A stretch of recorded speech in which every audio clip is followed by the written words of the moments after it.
H. Putting it all together.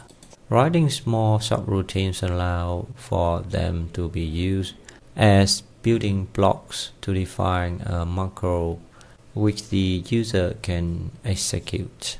In the following steps, you create a macro named garden path. The macro executes the smaller subroutines that were previously defined as part of the garden path project, resulting in the creation of a garden path. In the code window, click after the end sub statement of the draw tiles subroutine and press enter twice. Type the following code. Save the project. So that is it for putting it